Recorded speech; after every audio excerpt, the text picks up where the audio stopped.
서울의 심장을 꿰뚫는 마천루. 그 꼭대기에 위치한 펜트하우스의 통유리창 너머로 도시의 야경이 폭우에 젖어 흐느끼고 있었다.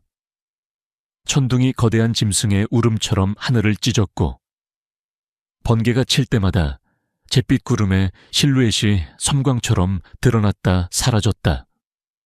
바깥 세상의 혼돈과는 대조적으로 펜트하우스 내부는 모든 소리를 집어삼킨 듯 차가운 침묵에 잠겨 있었다.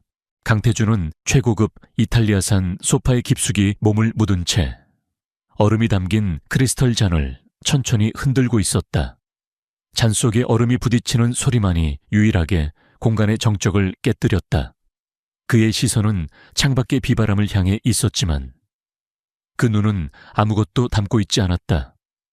마치 도시 전체를 자신의 발 아래 둔 신처럼 그는 모든 감정을 지운 무표정한 얼굴을 하고 있었다. 그의 맞은편, 방금 전까지만 해도 부부의 온기가 남아있던 하얀색 소파 끝에 한서연이 위태롭게 앉아 있었다. 그녀의 두 손은 무의식적으로 살짝 부풀어 오른 자신의 배를 감싸고 있었다. 3개월, 새로운 생명이 그녀의 안에서 자라나고 있다는 사실을 알게 된 지 이제 막 한 달이 지났을 뿐이었다. 세상 모든 것을 가진 듯 행복했던 시간은 바로 오늘, 이 순간을 기점으로 산산조각 나고 있었다. 결론부터 말하지, 오랜 침묵을 깬 것은 강태준이었다. 그의 목소리는 잘 벼려진 칼날처럼 차갑고 날카로웠다. 창밖을 향해 있던 그의 고개가 천천히 서연에게로 향했다. 그 눈빛에는 일말의 동정이나 미안함조차 없었다. 오직 자신의 결정을 통보하는 자의 냉혹함만이 가득했다. 우리 여기까지야. 이 결혼 끝내야겠어. 서연은 숨을 멈췄다. 이미 예상했던 말이었지만 그의 입을 통해 직접 듣는 것은 전혀 다른 차원의 고통이었다.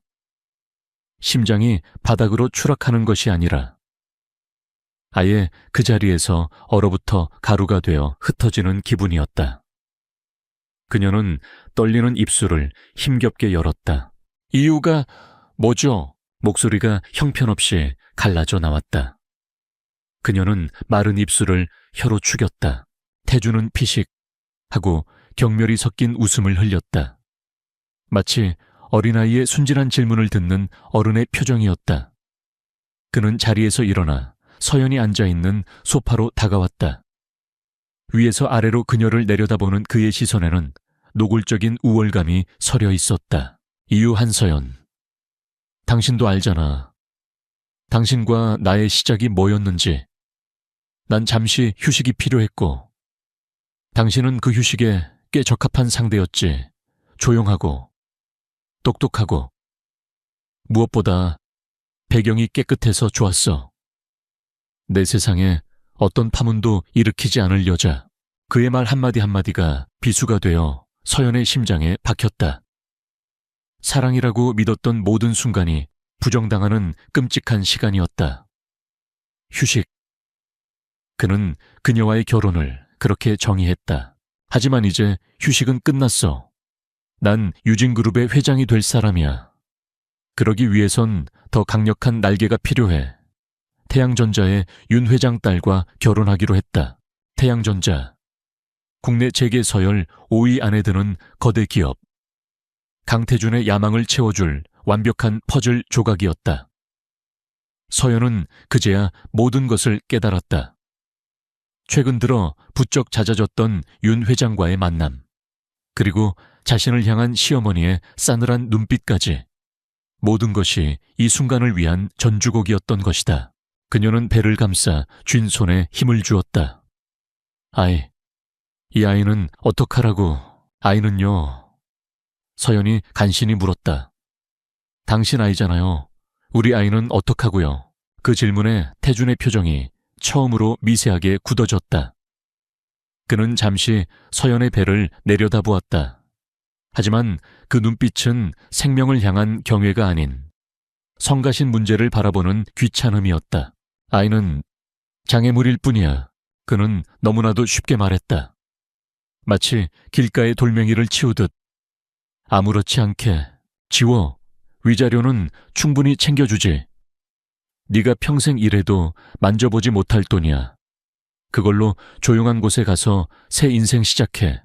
내 앞길을 막지 않는다면. 그걸로 좋게.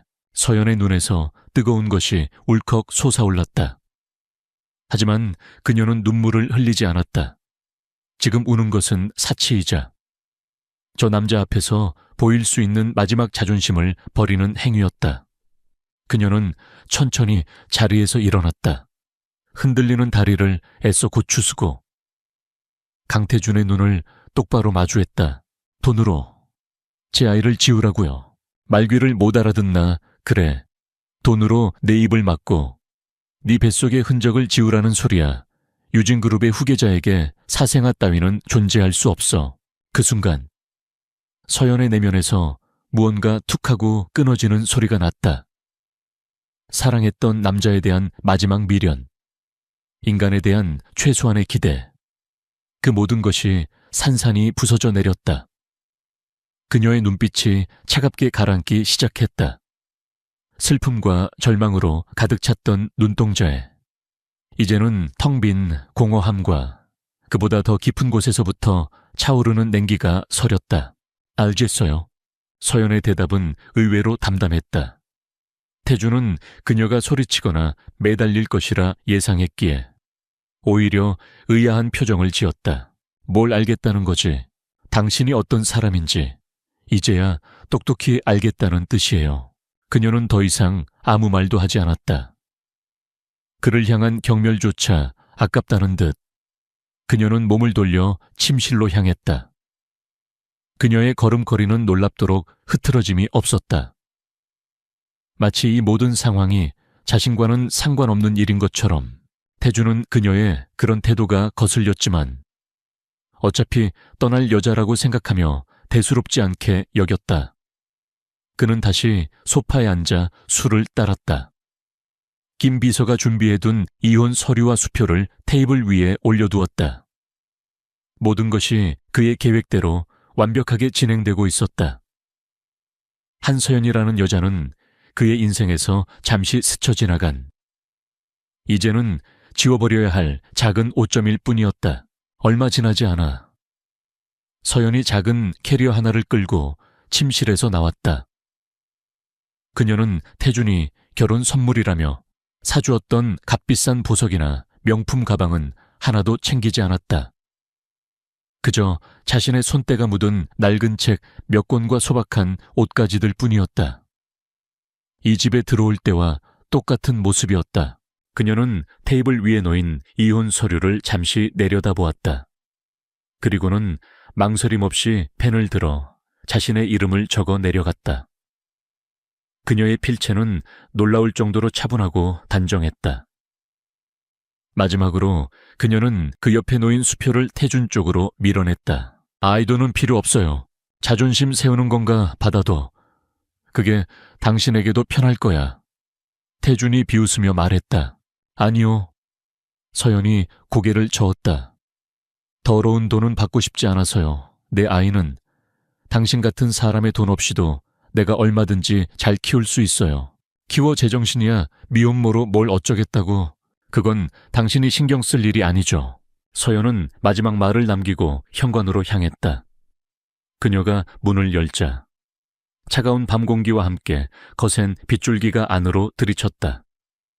태주는 자리에서 일어나지도 않은 채 그저 그녀의 뒷모습을 바라볼 뿐이었다.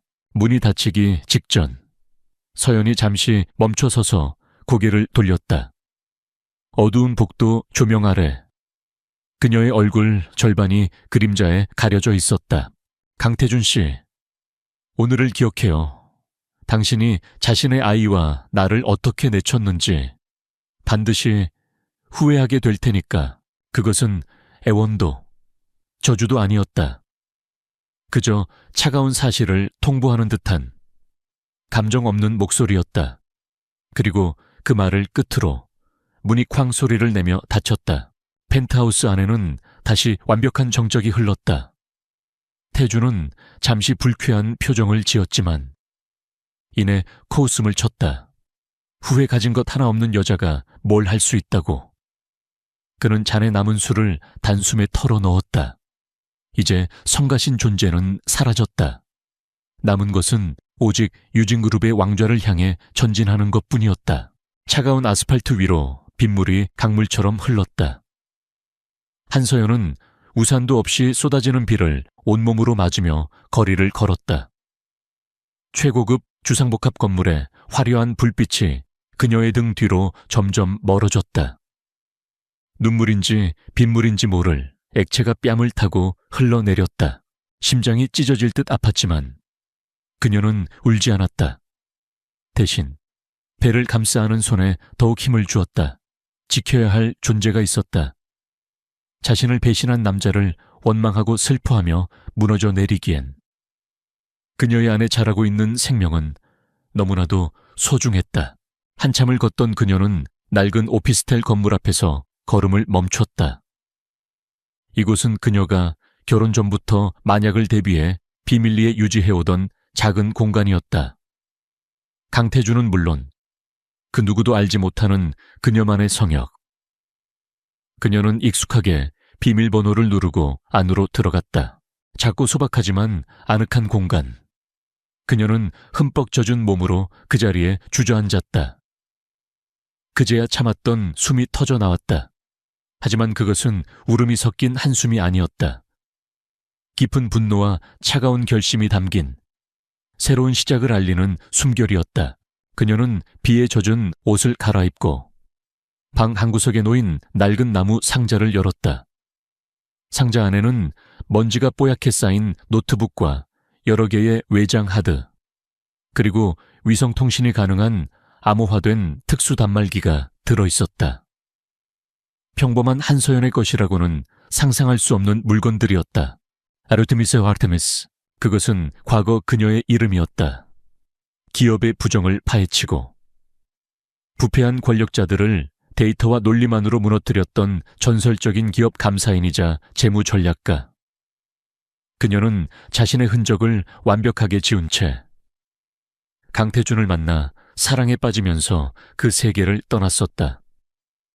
평범한 아내, 그리고 좋은 엄마가 되고 싶었다. 하지만 그 꿈은 산산조각났다. 강태준은 그녀의 모든 것을 짓밟고 그녀의 아이까지 부정했다. 서연의 손가락이 천천히 단말기의 전원 버튼을 눌렀다. 희미한 기계음과 함께 작은 화면에 불이 들어왔다. 그녀는 망설임 없이 암호화된 통신 채널을 열고 단 하나의 번호로 연결을 시도했다. 오랫동안 사용하지 않아 먼지가 앉은 회선을 타고 신호가 흘러갔다. 여보세요? 수화기 너머로 잠이 덜 깬 중년 남성의 목소리가 들려왔다. 서연은 잠시 숨을 골랐다. 그리고 차갑고도 결연한 목소리로 입을 열었다. 저예요. 백 팀장님, 아르테미스입니다. 수화기 너머에서 잠시 침묵이 흘렀다. 이내 놀라움과 당혹감이 섞인 목소리가 다급하게 되물었다. 애써, 서연 양, 이게 도대체 어떻게 된 일이야? 몇 년 만이야? 갑자기 설명은 나중에 드릴게요. 서연은 그의 말을 잘랐다. 지금부터 사냥을 다시 시작해야겠어요. 그녀의 눈빛은 더 이상 상처받은 여인의 것이 아니었다. 그것은 먹잇감을 정한 안표범의 눈빛. 차갑고 잔혹하며 목표를 향한 집념으로 불타오르는 사냥꾼의 눈빛이었다. 목표는 유진그룹 강태준입니다. 창밖에서는 여전히 폭풍우가 몰아치고 있었다. 하지만 서연의 마음속에서는 그보다 더 거대하고 무서운 폭풍이 조용히 눈을 뜨고 있었다. 복수의 서막이 그렇게 차가운 빛 속에서 조용히 오르고 있었다. 목표는 유진그룹 강태준입니다.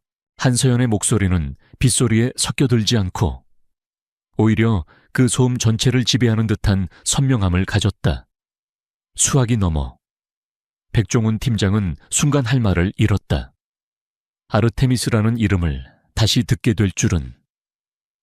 그리고 그 이름이 한때 그녀가 그토록 사랑했던 남자를 겨냥하게 될 줄은 꿈에도 상상하지 못했다. 서연양, 아니, 아르테미스. 백 팀장의 목소리가 혼란과 우려로 가득 차 있었다.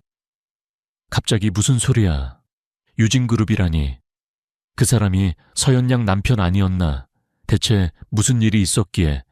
이제 아니에요. 서연의 대답은 단호했다. 감정의 동요를 허락하지 않으려는 듯. 그녀는 목소리를 한 톤 더 낮췄다. 백 팀장님, 제가 지금부터 하는 말을 잘 들어주세요. 이건 감정적인 호소가 아니에요. 철저한 비즈니스입니다. 저는 유진그룹을 무너뜨릴 겁니다. 그러기 위해선 팀장님의 도움이 필요해요. 과거 우리가 함께 사용했던 정보망과 자원들, 아직 접근 가능하죠. 백종훈은 마른 침을 삼켰다. 그는 금융범죄 수사팀의 전설적인 팀장이었지만 불의와 타협하지 않는 성격 탓에 조직에서 밀려나 지금은 작은 신용정보회사를 운영하며 살고 있었다. 한서연, 즉 아르테미스는 그의 팀에서 가장 뛰어난 분석가이자 전략가였다. 그녀가 떠난 후 팀은 사실상 와해되었고 백종훈 자신도 현직에서 물러났다. 그녀는 단순한 팀원이 아니라 그의 신념을 지지해주던 마지막 동지이기도 했다. 가능은 하지. 하지만 유진그룹은 차원이 달라. 우리가 상대했던 어중이떠중이들과는 비교도 안 될 거대한 성체야. 특히 강태준 부회장은 보통 내기가 아니라는 거. 서연 양이 더 잘 알지 않나. 대체 왜 그 성체에 제가 직접 살아봤으니까요. 서연은 그의 말을 끊었다. 가장 견고한 성은 언제나 내부에서부터 무너지는 법이죠.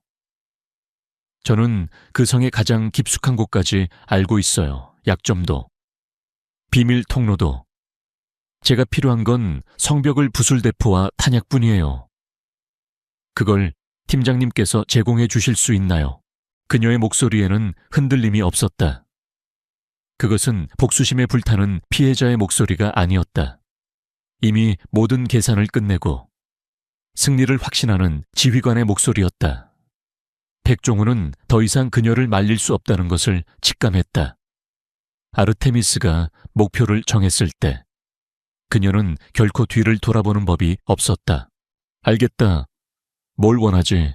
마침내 그가 항복하듯 말했다. 서연의 입가에 희미한 미소가 걸렸다. 피도 눈물도 없는 냉혹한 세계에서 유일하게 믿을 수 있었던 단 한 사람.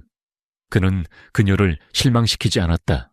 우선 유진그룹과 관련된 모든 것을요. 현재 진행 중인 프로젝트, 재무 상태, 내부 감사 자료, 그리고 강태준 부회장이 개인적으로 추진하고 있는 모든 인수합병 건에 대한 비공식 정보까지. 특히 태양전자와의 관계에 대한 것이라면 사소한 것이라도 놓치지 말아주세요. 태양전자, 알겠다. 시간이 좀 걸릴 거야. 보안이 예전 같지 않아서. 괜찮아요. 기다릴 수 있어요. 그리고 한 가지만 더요. 제 존재는 완벽한 비밀로 해주세요. 백 팀장님과 저. 단 둘만 아는 일입니다. 한서연은 세상 어디에도 없는 사람이에요. 오직 아르테미스만이 존재할 뿐입니다. 알겠다. 조심해라. 서연 양, 감사합니다. 팀장님. 전화를 끊은 서연은 깊은 숨을 내쉬었다. 첫 번째 관문은 통과했다. 이제 본격적인 전쟁을 준비할 시간이었다. 그녀는 낡은 노트북을 열고 전원을 켰다. 구형 모델이었지만 내부는 그녀의 손을 거쳐 현존하는 어떤 슈퍼컴퓨터보다도 강력한 보안과 연산 능력을 갖추도록 개조되어 있었다. 화면이 켜지자 익숙한 부팅 화면 대신 복잡한 암호 체계가 그녀를 맞았다.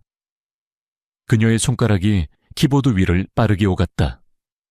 마치 오랫동안 잊고 있던 언어를 다시 말하는 것처럼. 그녀의 손놀림은 자연스럽고 막힘이 없었다. 로그인에 성공하자 화면에는 그녀가 직접 설계한 인터페이스가 나타났다. 전 세계의 주식시장 동향, 외환거래, 원자재 가격, 그리고 어둠의 경로를 통해 흘러드는 각종 기업 정보들이 실시간으로 스크린을 가득 메웠다. 몇 년 동안 잠들어 있던 시스템이었지만 여전히 완벽하게 작동하고 있었다. 그녀는 시스템을 재점검하는 동안 잠시 눈을 감았다. 그러자 강태준과의 기억들이 파편처럼 떠올랐다. 처음 만났던 날, 그의 지적인 모습과 야망에 끌렸던 순간, 소박한 레스토랑에서 서툴게 프로포즈하던 그의 떨리는 목소리, 함께 미래를 그리며 행복에 젖었던 수많은 밤들, 그 모든 것이 거짓이었다. 심장이 다시 얼음장처럼 차가워졌다. 그녀는 눈을 번쩍 떴다. 더 이상 과거에 얽매여 있을 시간이 없었다. 그녀는 개인적인 감정을 모두 지워야 했다. 오직 분석과 전략, 그리고 결과만이 중요했다. 그것이 아르테미스의 방식이었다. 하지만 그녀의 손이 무의식적으로 배를 향했을 때, 그녀는 자신이 결코 완벽한 아르테미스가 될 수 없다는 것을 깨달았다.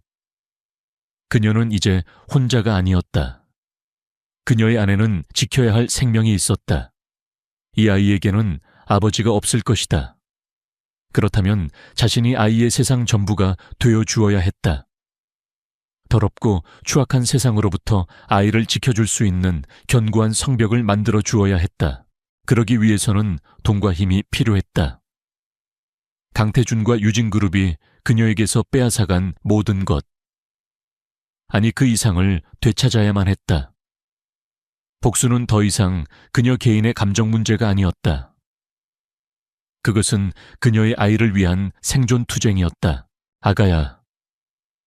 그녀는 속으로 되뇌었다. 엄마가 미안해. 하지만 약속할게. 누구도 널 함부로 대하지 못하게 만들어줄게. 네가 살아갈 세상은 적어도 불의가 승리하는 곳은 아니게 될 거야. 그녀의 눈빛이 다시금 날카롭게 빛났다. 모성애는 그녀를 약하게 만드는 것이 아니라 오히려 그녀를 더욱 강하고 잔인한 사냥꾼으로 만들고 있었다. 며칠 밤낮으로 그녀는 오피스텔을 떠나지 않았다. 배달 음식으로 간단히 끼니를 때우고 소파에서 쪽잠을 자며 컴퓨터 앞을 지켰다. 백 팀장이 보내오는 정보들이 그녀의 시스템으로 속속 도착하기 시작했다. 그녀는 방대한 양의 데이터를 놀라운 속도로 분석하고 분류했다. 유진그룹의 재무제표, 이사회 회의록, 계열사 간의 내부 거래 내역, 심지어는 강태준의 개인 비서가 주고받은 이메일까지. 그녀의 눈에 유진그룹은 더 이상 거대한 성체가 아니었다. 그것은 화려한 외벽 뒤에 수많은 균열과 부실을 숨기고 있는, 금방이라도 무너져 내릴 듯한 모래성에 불과했다. 그리고 그녀는 그 성의 가장 취약한 지점을 정확히 짚어내고 있었다. 가야스다. 분석을 시작한 지 일주일째 되던 새벽, 그녀의 입에서 나지막한 탄성이 터져 나왔다. 그녀의 눈이 모니터의 한 부분을 확대했다. 그것은 유진물산이라는 그룹 전체에서 차지하는 비중이 미미하여 아무도 주목하지 않는 작은 계열사의 자금 흐름표였다. 표면적으로는 아무런 문제가 없어 보였지만 아르테미스의 눈은 그 안에 교묘하게 숨겨진 비자금의 흔적을 발견했다. 그 비자금은 여러 페이퍼 컴퍼니를 거쳐 강태준이 추진 중인 해외 자원개발 프로젝트로 흘러 들어가고 있었다. 명백한 횡령이자 배임이었다. 하지만 그 규모가 너무 작고 방식이 교묘해서 웬만한 회계감사로는 절대 찾아낼 수 없는 수준이었다. 강태준의 아킬레스건. 하지만 서연은 지금 당장 이것을 터뜨릴 생각이 없었다. 이것은 너무 강력한 카드였다. 지금 사용하기엔 아까웠다. 전쟁은 가장 약한 고리부터 끊어내며 상대의 힘을 서서히 빼는 것이 정석이었다. 상대를 공포와 혼란에 빠뜨리고 스스로 무너지게 만들어야 했다. 그녀는 다른 모니터로 시선을 돌렸다. 그곳에는 강태준이 태양전자와의 합병을 위해 야심차게 준비 중인 시리우스 프로젝트에 대한 자료가 떠 있었다.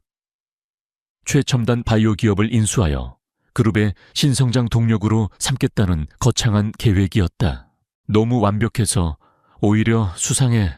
서연은 프로젝트 계획서를 훑어보며 중얼거렸다.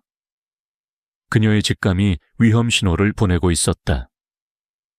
그녀는 즉시 해당 바이오 기업에 대한 뒷조사를 시작했다.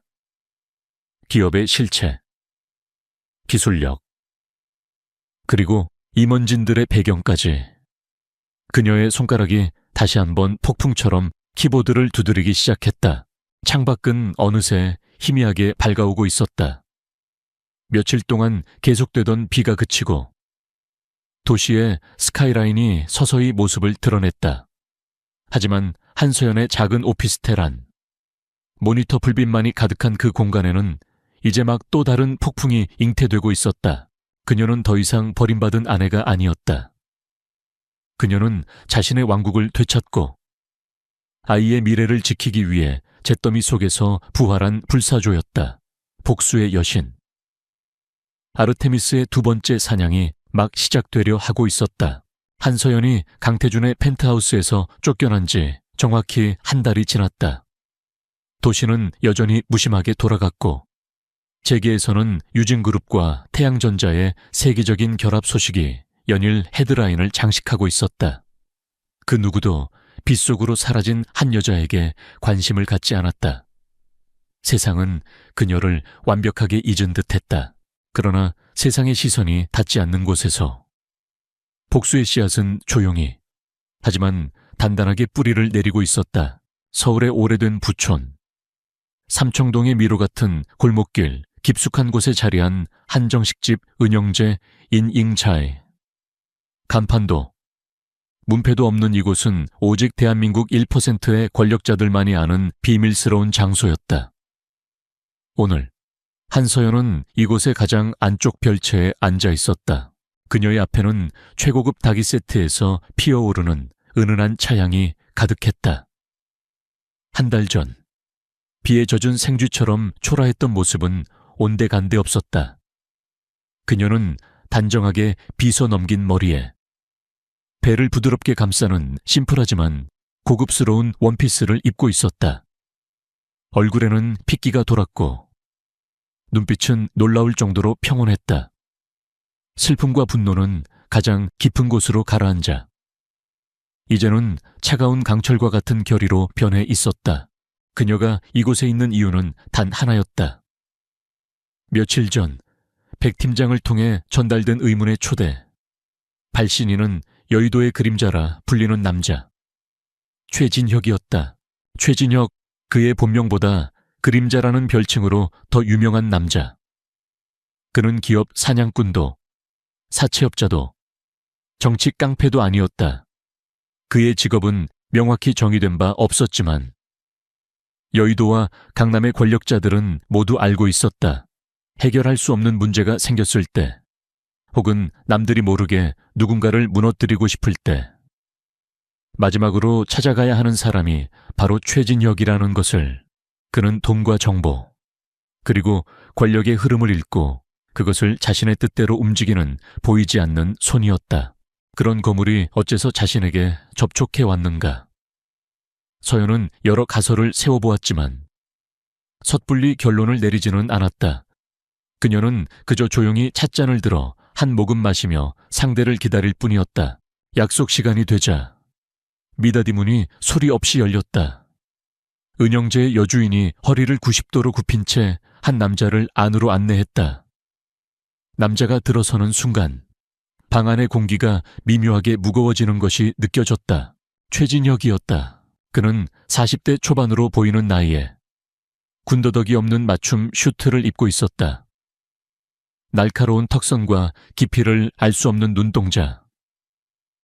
표정의 변화가 거의 없어 그가 무슨 생각을 하는지 짐작하기 어려웠다. 하지만 그의 전신에서는 오랜 시간 동안 권력의 정점에서 굴림해 온 자만이 가질 수 있는 압도적인 위압감이 뿜어져 나왔다. 기다리게 했군요. 그가 자리에 앉으며 나직하게 말했다. 목소리는 낮고 부드러웠지만 이상하게도 듣는 사람을 긴장시키는 힘이 있었다. 괜찮습니다. 저도 방금 도착했습니다. 서연은 동요하지 않고 차분하게 대답했다. 최진혁의 눈의 순간 흥미로운 빛이 스쳐 지나갔다. 그는 자신의 이름값만으로도 대부분의 사람들이 겁을 먹거나 위축되는 것을 익히 봐왔다. 하지만 눈앞에 이 여자는 심지어 임신까지 한 상태로 조금의 흔들림도 없었다. 한서연 씨라고 불러야 할지 아니면 최진혁이 잠시 말을 끊었다. 그의 입가에 희미한 미소가 떠올랐다. 아르테미스라고 불러야 할지 서연의 눈썹이 미세하게 꿈틀했지만 그녀는 표정을 바꾸지 않았다. 자신의 과거를 알고 있으리라 예상은 했지만 이렇게 단도직입적으로 나올 줄은 몰랐다. 편하신 대로 부르시죠. 어차피 둘 다 지금의 저를 설명하지는 못하니까요. 좋은 대답이군요. 최진혁은 만족스러운 듯 고개를 끄덕였다. 본론으로 들어갑시다. 나는 당신의 재능이 필요하고 당신은 나의 자원이 필요할 겁니다. 강태준과 유진그룹이라는 공동의 목표를 앞에 두고 있으니 시간 낭비는 서로에게 손해겠죠. 그는 서연희 백 팀장과 접촉한 사실부터 유진그룹의 정보를 수집하고 있다는 것까지 모든 것을 꿰뚫어 보고 있었다. 서연은 자신도 모르게 마른 침을 삼켰다. 이 남자의 정보망은 상상을 초월하는 수준이었다. 어째서 유진그룹이 당신의 목표가 되었는지 여쭤봐도 되겠습니까? 서연이 물었다. 강태준 부회장이 추진 중인 시리우스 프로젝트 알고 있을 겁니다. 최진혁이 대답했다. 그가 인수하려는 바이오 기업 넥스젠 테라퓨틱스. 그 기업은 원래 내 소유가 될 예정이었습니다. 강태준이 중간에서 더러운 수를 써서 가로챈 거죠. 내가 공들여 키우던 사냥감을 빼앗아간 겁니다. 그의 목소리는 여전히 평온했지만 그 안에 담긴 서늘한 분노가 느껴졌다. 나는 내 것을 빼앗아가는 자를 용서하지 않습니다. 유진그룹은 너무 거대해졌고 강태준은 너무 오만해졌어요. 시장의 질서를 위해서라도 한 번쯤은 정리가 필요합니다. 그는 시장의 질서라는 거창한 명분을 내세웠지만 서연은 그 본질이 철저한 이익 다툼이자 힘의 논리라는 것을 알았다. 그리고 그것은 지금의 그녀에게 더할 나위 없이 좋은 조건이었다. 그래서 저에게 원하시는 것이 구체적으로 무엇입죠? 전략입니다. 최진혁은 망설임 없이 말했다. 나는 유진그룹을 뒤흔들 자금과 정치적 영향력, 언론을 움직일 힘도 가지고 있습니다. 하지만 그 거대한 성을 가장 효율적으로 그리고 가장 확실하게 무너뜨릴 설계도가 필요해요. 내부에서부터 성을 붕괴시킬 수 있는 사람, 바로 당신. 아르테미스의 지략이 필요합니다. 그는 테이블 위로 작은 카드키 하나를 밀었다. 강남 테헤란로에 있는 오피스텔입니다. 당신이 원하는 모든 장비와 보안 시스템을 갖춰두었습니다. 그곳이 당신의 새로운 지휘 본부가 될 겁니다. 법률 지원이 필요하면 대한민국 최고의 로펌이 당신을 도울 것이고 자금이 필요하면 당신이 원하는 만큼의 실탄을 지원하겠습니다. 언론 플레이가 필요하면 주요 방송사와 신문사 편집국장들을 당신 앞에 데려다 놓을 수도 있습니다.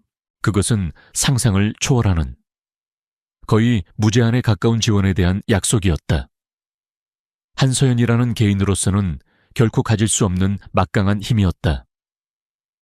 그녀는 잠시 카드키를 내려다보았다. 이것을 잡는 순간 그녀는 더 이상 돌아올 수 없는 강을 건너게 되는 것이다. 조건은 무엇입니까? 서연이 물었다. 유진그룹의 해체. 그리고 그 과정에서 발생하는 모든 이권은 내가 갖는다. 당신에게는 성공 보수로 유진그룹 자산의 10%를 주겠습니다. 그 정도면 당신과 당신의 아이가 평생, 아니, 3대까지 흥청망청 살아도 남을 돈일 겁니다. 서연은 돈에는 관심 없다는 듯 고개를 저었다. 돈은 필요 없습니다. 대신 다른 것을 약속해 주십시오. 말해보시죠. 나와 내 아이의 절대적인 안전입니다.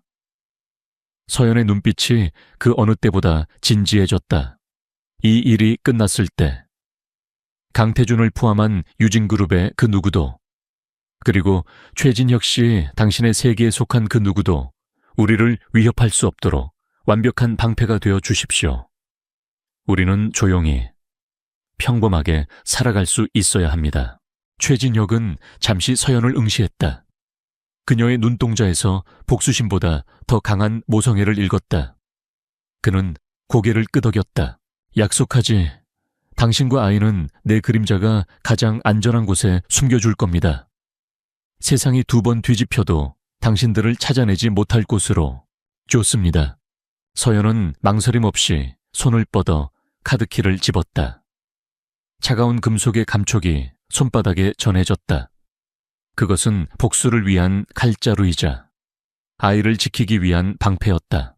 계약은 성립된 것 같군요. 최진혁이 만족스러운 미소를 지었다. 이제부터 당신은 내 유일한 파트너입니다. 필요한 것이 있다면 누구를 통해서도 말고 내게 직접 연락하십시오. 그는 다른 카드 한 장을 더 건넸다. 그곳에는 오직 전화번호 하나만 적혀 있었다. 대한민국에서 이 번호를 아는 사람은 10손가락에 꼽을 정도일 터였다. 최진혁은 자리에서 일어났다. 그는 마치 처음부터 그곳에 없었던 사람처럼 소리 없이 방을 나섰다. 방 안에는 다시 서연 혼자 남았다. 그녀는 손안의 카드키와 명함을 번갈아 내려다보았다. 한 달 전, 뱃속의 아이와 함께 세상의 끝으로 내몰렸던 그녀. 하지만 이제 그녀의 곁에는 세상에서 가장 강력하고 끔찍한 아군이 생겼다. 최진혁은 선의를 가진 조력자가 아니었다. 그는 자신의 이익을 위해 움직이는 냉혹한 포식자다. 하지만 지금의 서연에게는 그런 점이 오히려 더 믿음직스러웠다. 선이나 동정 같은 불확실한 감정이 아닌 공동의 이익이라는 가장 확실한 끈으로 연결된 관계였기 때문이다. 서연은 찻잔에 남은 차를 단숨에 마셨다. 차는 이미 식어 차갑게 느껴졌다. 강태준, 이제 게임의 룰이 바뀌었어. 그녀는 조용히 창밖의 대나무 숲을 바라보았다. 바람에 흔들리는 대나무 잎들이 마치 수많은 칼날처럼 번뜩이고 있었다. 이제 그녀는 혼자 싸우지 않는다. 거대한 그림자를 등에 업고 그녀는 이제 본격적인 방역을 시작할 것이다. 최진혁과의 계약 다음 날, 한서연은 강남 테헤란로의 스카이라인이 한눈에 내려다 보이는 최고급 오피스텔 퀀텀 타워 44층에 서 있었다. 카드키를 대자 스르륵 소리를 내며 묵직한 방화문이 열렸다. 그녀가 안으로 들어서는 순간 현관의 센서가 그녀를 인식하며 내부의 모든 시스템이 깨어났다. 내부는 주거 공간이라기보다는 최첨단 IT 기업의 관제센터나 정보기관의 비밀 벙커에 가까웠다. 한쪽 벽면 전체는 바닥부터 천장까지 여러 개의 대형 모니터로 이루어진 비디오 월이었고, 중앙에는 여러 대의 고성능 컴퓨터와 서버가 놓인 거대한 컨트롤 데스크가 자리 잡고 있었다. 모든 창문은 외부에서 내부를 볼 수 없는 특수 필름으로 처리되어 있었으며 방 전체는 완벽한 방음 및 도청 방지 설비가 갖추어져 있었다. 이곳이 그녀의 새로운 전쟁터이자 요새였다. 서연은 잠시 숨을 골랐다. 며칠 전까지 곰팡이 냄새가 나는 낡은 오피스텔에서 웅크리고 있던 자신을 생각하니 모든 것이 비현실적으로 느껴졌다. 최진혁. 그림자의 힘은 그녀의 상상 이상이었다. 그는 단 하루 만에 아르테미스가 활동하기에 완벽한 환경을 구축해냈다. 그녀는 컨트롤 데스크에 앉아 시스템을 부칭했다.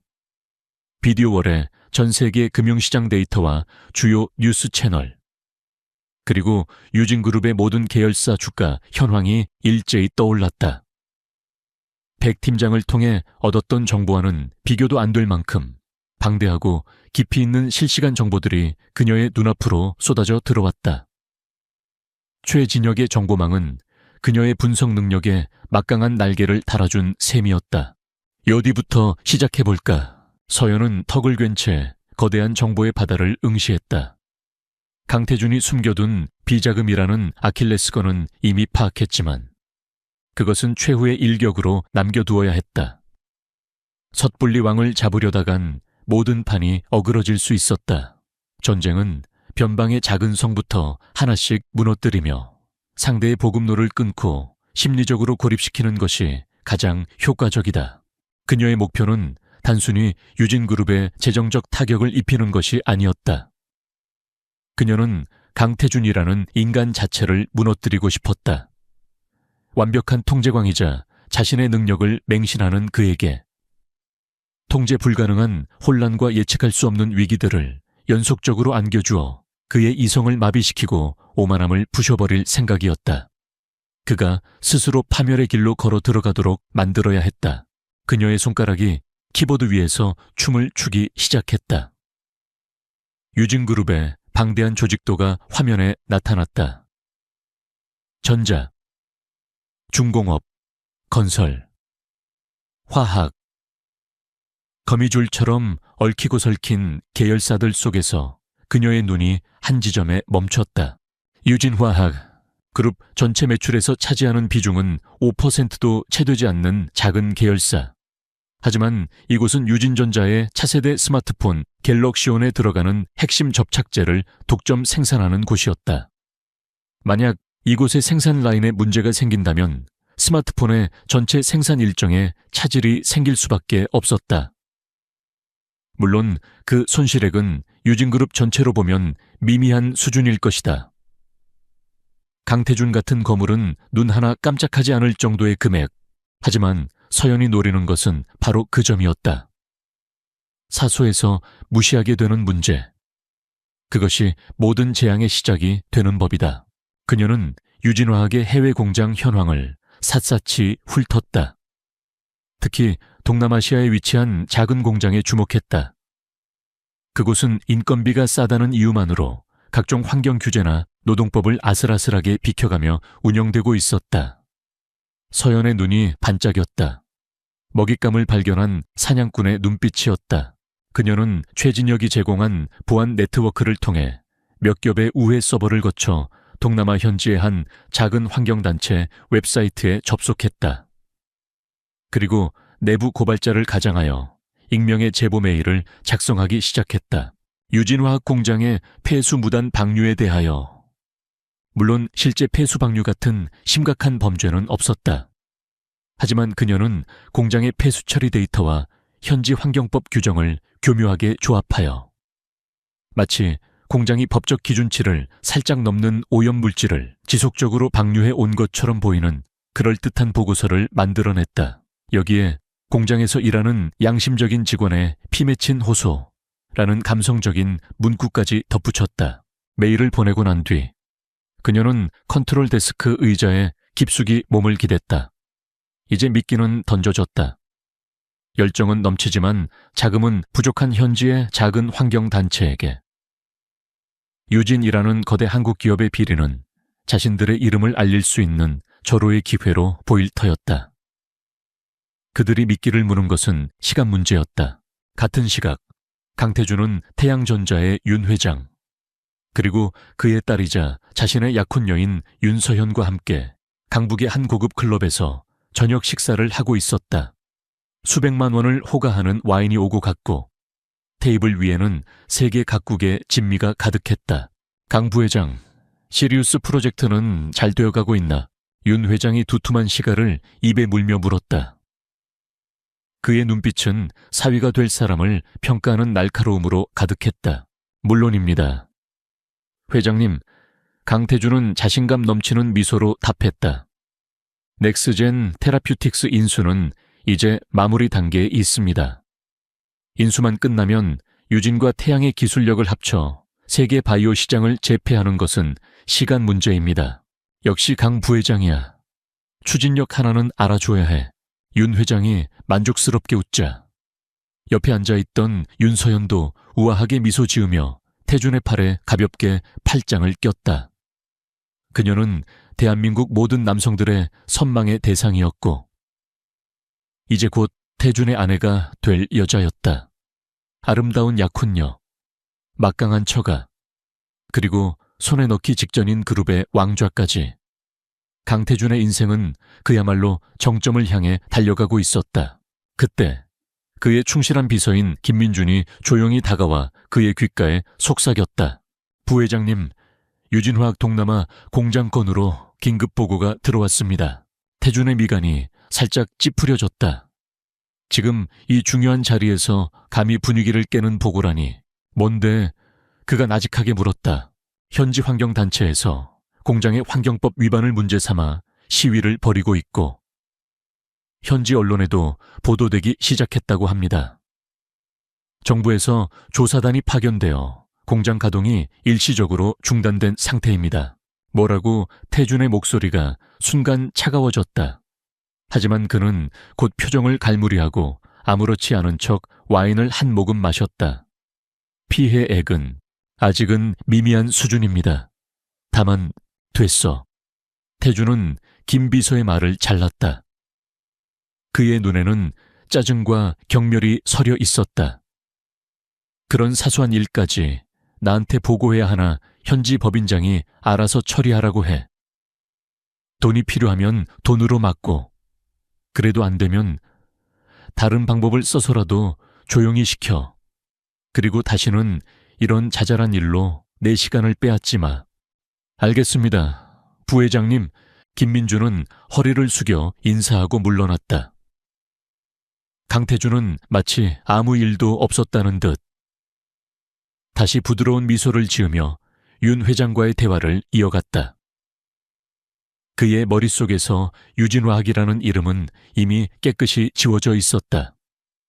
동남아의 작은 공장에서 벌어지는 소동 따위는 그의 거대한 야망에 비하면 먼지 같은 존재일 뿐이었다.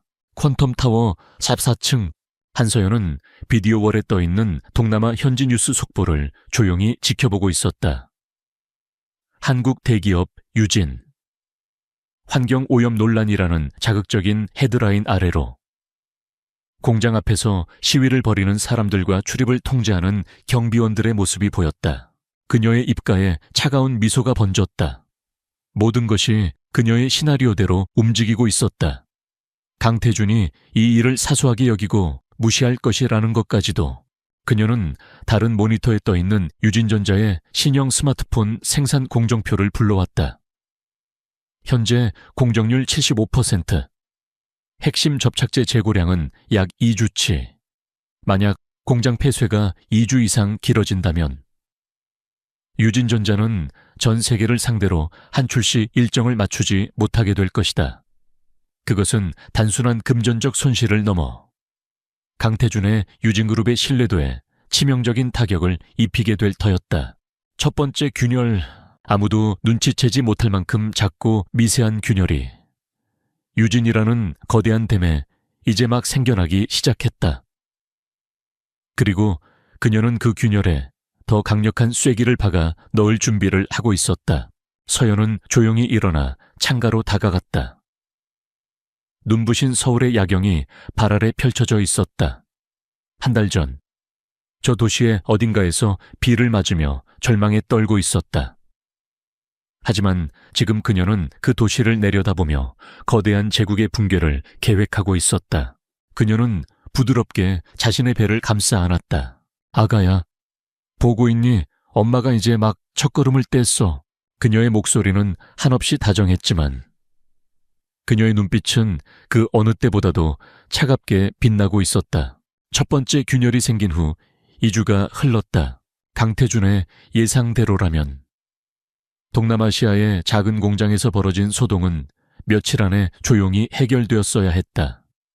유진그룹의 막강한 법무팀과 현지 로비스트들이 움직이면 돈 몇 푼의 양심을 파는 현지 정치인이나 관료 하나쯤 매수하는 것은 식은 죽 먹기였다.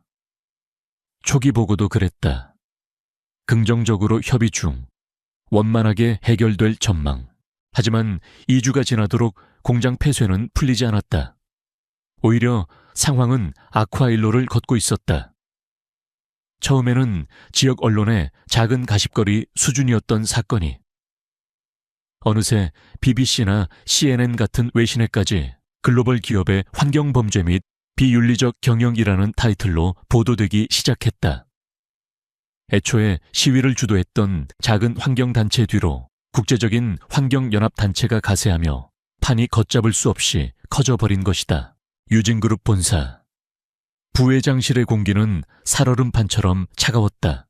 강태준은 자신의 집무실에서 분노를 참지 못하고 최고급 크리스털 잿더리를 벽난로에 집어던졌다.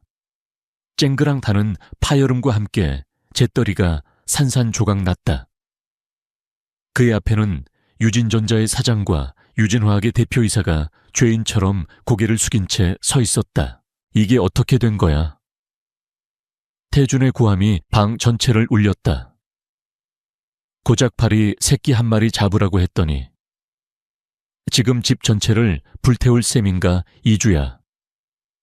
2주 그깟 공장 하나 정상화시키는데 2주가 넘게 걸린다는 게 말이 된다고 생각해.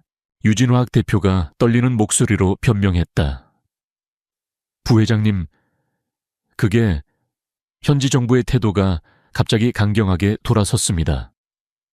저희가 접촉했던 라인들이 전부 먹통이 되고 오히려 저희 쪽에서 부적절한 청탁을 시도했다며 역공을 펼치고 있습니다. 마치 보이지 않는 손이 뒤에서 이 모든 판을 조종하고 있는 것 같습니다. 보이지 않는 손 태준은 코웃음을 쳤다. 변명 한번 거창하군. 당신들 무능을 그런 식으로 포장하지 마. 경쟁사인 오성전자 놈들 짓인가 아니면 다른 누구야. 그는 책상 위에 있던 보고서 뭉치를 집어 두 사람의 얼굴에 집어 던졌다. 종이들이 비처럼 흩날렸다. 갤럭시온 출시일이 한 달밖에 안 남았어. 지금 공장에서는 접착제 재고가 바닥나서 생산 라인 절반이 멈춰 섰다고 보고가 올라오고 있어. 이게 어떤 의미인지 알아. 수조 원짜리 프로젝트가. 당신들 때문에, 그깟 접착제 하나 때문에 통째로 날아가게 생겼단 말이야. 그의 분노는 광기에 가까웠다. 완벽하게 통제되고 있던 자신의 세계에 예기치 않은 균열이 생긴 것을 그는 도저히 용납할 수 없었다. 그의 오만함은 이 사태의 원인을 외부의 적이나 내부의 무능함으로 돌릴 뿐 다른 가능성은 상상조차 하지 못하게 만들었다. 한 달 전 자신이 비정하게 내쫓았던 아내의 그림자는 그의 머릿속 어디에도 존재하지 않았다. 당장 태준이 소리쳤다. 대체할 수 있는 공급처를 찾아내 전 세계를 다 뒤져서라도 똑같은 품질의 접착제를 만들어낼 수 있는 놈들을 찾아 비용은 얼마가 들어도 상관없어. 일주일 주지. 그때까지 해결 못하면 당신들 전부 내 손에 죽을 줄 알아. 두 임원은 사색이 된 얼굴로 부회장실을 도망치듯 빠져나갔다. 방 안에 혼자 남은 태준은 거친 숨을 몰아쉬며 넥타이를 잡아 뜯었다. 모든 것이 완벽했다.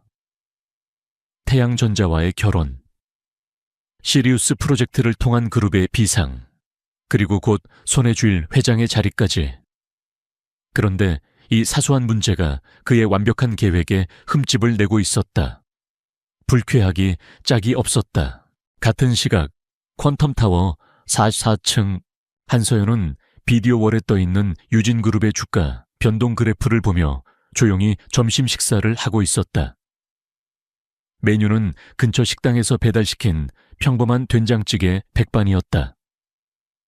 강태준이 분노로 날뛰고 있을 유진그룹의 심장부하는 너무나도 대조적인 평온한 풍경이었다. 아디링.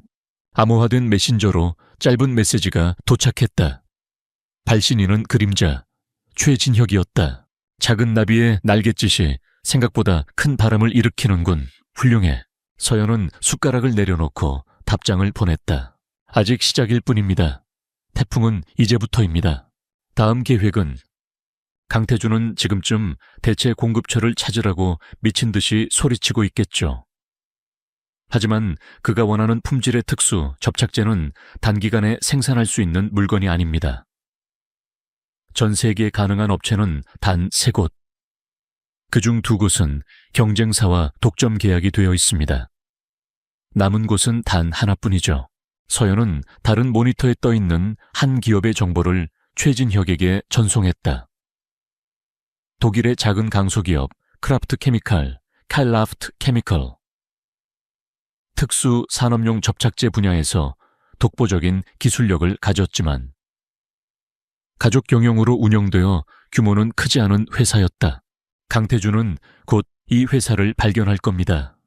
그리고 그의 성격상 공급 계약 같은 소극적인 방법이 아니라 회사를 통째로 집어삼키려 들겠죠. 그게 당신이 파놓은 함정인가? 함정이라기보다는 새로운 판을 열기 위한 초대장이죠. 서연의 입가에 서늘한 미소가 떠올랐다.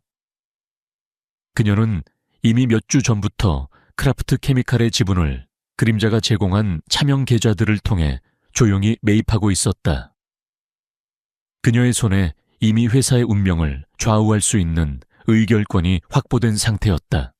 강태준은 아무것도 모른 채 스스로 호랑이 굴로 걸어 들어오고 있는 셈이었다. 일주일 후 강태준의 예상대로 유진그룹의 임원들은 대체 공급처를 찾아내지 못했다.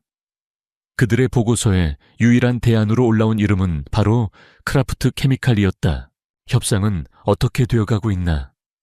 태준이 초조하게 물었다. 그 회사를 팔 생각이 전혀 없다고 합니다. 자신들의 기술력에 대한 자부심이 대단한 장인 기질의 노인네가 사장이라. 설득이 쉽지 않습니다. 멍청한 놈들. 태준은 책상을 내리쳤다. 세상에 돈으로 안 되는 게 어디 있어. 설득이 안 되면 부러뜨려서라도 가져와. 지금 당장 M&A 팀에 지시해. 크라프트 케미칼에 대한 적대적 인수합병을 준비하라고 해. 시장에 풀린 주식은 얼마가 되든 전부 다 사들여. 그것은 시장의 질서를 무시하는 오만하고 난폭한 결정이었다. 하지만 궁지에 몰린 태준에게 다른 선택지는 보이지 않았다.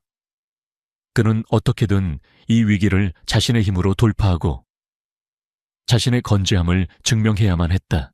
그의 명령이 떨어지기 무섭게 유진그룹의 막대한 자금이 움직이기 시작했다.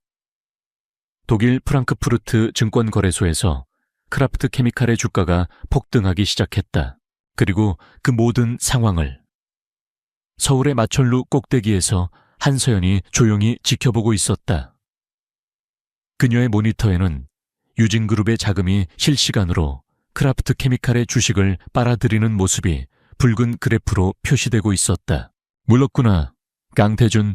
그녀는 나직하게 읊조렸다. 나비의 작은 날갯짓은 마침내 거대한 태풍을 불러일으켰다. 그리고 그 태풍의 눈 속으로 제국의 오만한 황제가 스스로 걸어 들어오고 있었다. 이제 두 번째 막을 올릴 시간이었다. 강태준의 지시가 떨어진 후 유진그룹의 M&A 팀은 마치 군사작전을 수행하듯 움직였다. 천문학적인 자금이 동원되어 독일 증권시장에서 크라프트 케미칼의 주식을 무섭게 빨아들였다. 주가는 연일 폭등했지만 강태준은 눈 하나 깜짝하지 않았다. 이 전투에서 패배하는 것은 곧 자신의 자존심과 경영 능력에 금이 가는 것을 의미했다. 그는 돈으로 승리를 살 수만 있다면 얼마든 지불할 용의가 있었다. 작전 개시 일주일 만에 M&A 팀은 흥분된 목소리로 보고를 올렸다. 부회장님, 현재까지 크라프트 케미칼의 유통 주식 40%를 확보했습니다. 창업자 일가의 지분 15%를 제외하면 우리가 실질적인 최대 주주입니다. 이사회 장악은 시간 문제입니다. 강태준의 입가에 오만한 미소가 걸렸다. 역시 돈과 힘으로 해결하지 못할 문제는 없었다.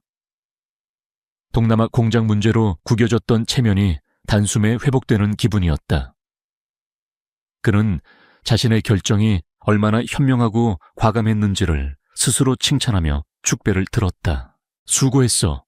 남은 주식도 최대한 빨리 남김없이 긁어모아. 그리고 당장 크라프트 케미칼 측에 경영권 인수를 공식 통보해.